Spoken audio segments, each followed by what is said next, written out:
Hello everyone, I'm here to talk about the PIVO. So this is the PIVO Silver, which they recommend for equestrians, and I'm going to show you how to set this up, hopefully in an easy to understand way. So a little bit about the actual PIVO pod. There's a little slot here where you can put your phone in. I like to put it in landscape mode horizontally, but I have used it the other way as well and it works quite well. There is a little screw on the side which you can use to tighten around your phone.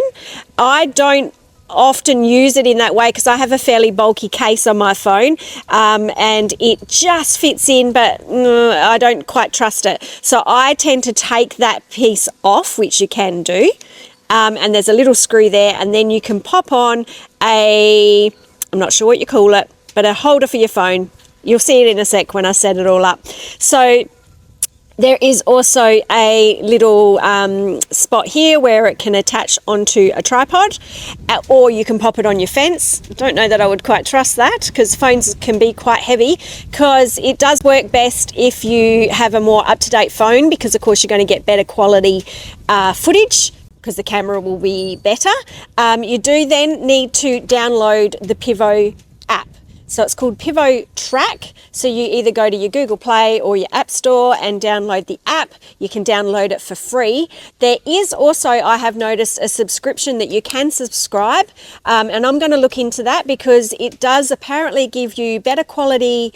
Won't be the camera because the camera's in your phone, but a higher resolution in the recording. You can then record your lessons for a longer time. So it gives you 2 to 3 hours of recording time, whereas the free app gives you, I think, only 1 hour. I have screenshotted all of this, so I'll pop that up on the side so you can see all of that. It does look a little expensive, but I'm hoping that the tech behind it is worth it. It also will stabilise the footage better, because I do find sometimes, particularly when I'm riding my grey pony Colm on the sand, it struggles a little bit to pick him up and it can be a little bit jerky. So I do use stabilising in my editing because I like to upload my videos, obviously, to YouTube. Anyway, I'm getting off track. So we've done that. There is your little on-off switch. I don't think I showed you guys that. So we will set this up on the tripod and I will show you how I set it all up. So I'm attaching the PIVO pod to my holder. I still haven't worked out exactly what that's called, but anyway, that's what holds my phone. And on the top there, I have got the receiver for my microphone. So this is my usual setup. And then I'm just attaching the base there so that it clicks into the tripod. I did purchase a tripod separate to the PIVO because the PIVO tripod I didn't feel would hold up to the wind. It gets very windy at my place and I wanted a sturdier tripod. So here I am just plugging the receiver into my phone.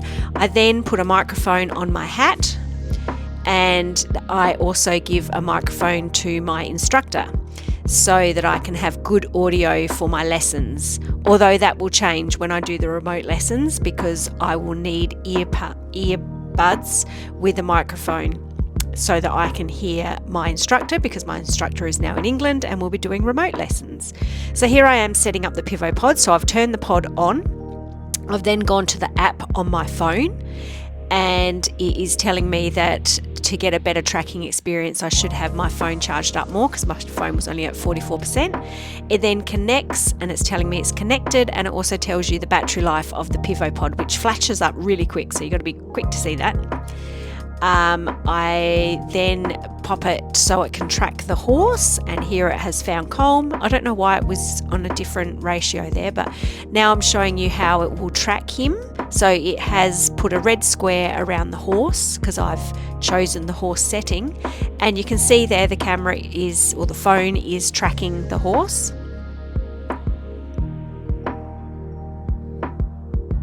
And then in comes Bella, and I was going to turn it off, but I thought, well, let's just watch this because it will track Colm, which it does. It follows the white pony who's called Colm, and then he's walking back behind Bella, the other horse, and it then locks onto Bella because Bella is in the forefront now.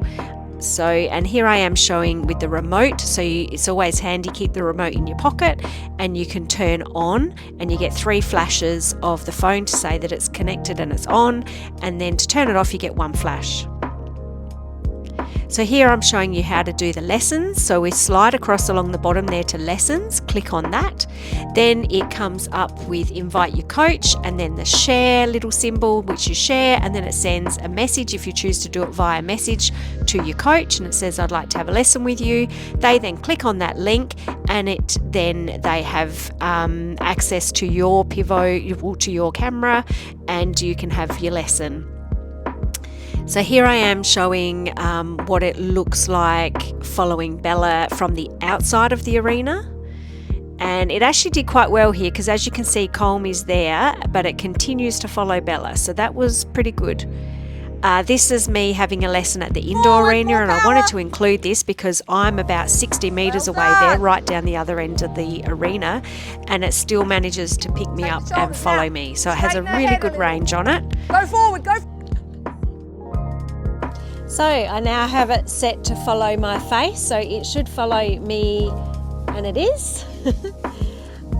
It's that easy to use. It does take a little bit of working out. I do find if I place it in the middle of the arena when I'm riding, it seems to follow a little better.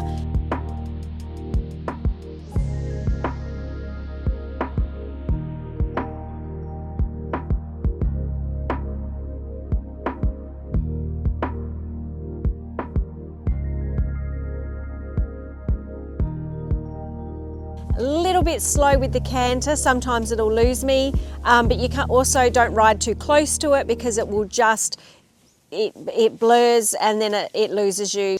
Top of the left thigh off. Well done.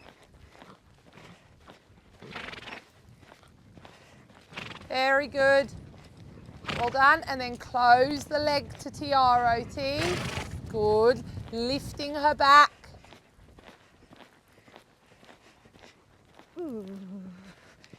Good. And then change rein anywhere you like.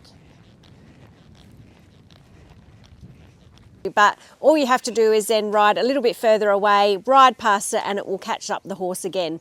Or if you have it set to your face or to your body. I did do that by mistake one day, so it sort of followed me for half a circle, and then it got stuck on my instructor for the other half the circle, and then it followed me again, because it will always follow whatever is in front. So in the forefront of the picture. So again, it's not great if you're riding in a school with a lot of other horses, because it will follow the other horse. And I think I've included a little bit of that here, where it's followed one horse and then it's clocked onto the other one and followed the other one. But it is a really, really, really good device if you're on your own and you don't have mirrors. I enjoy it because I can watch my rides back, and then I can improve from that. Or also for lunging, I've used it for lunging when I wanted to send off video to my chiropractor so he could see how my horse was moving, and also obviously for lessons as well. So I hope you got something out of this and learned a little bit on how to use the PIVO. If you've got any questions, please put them in the comments below.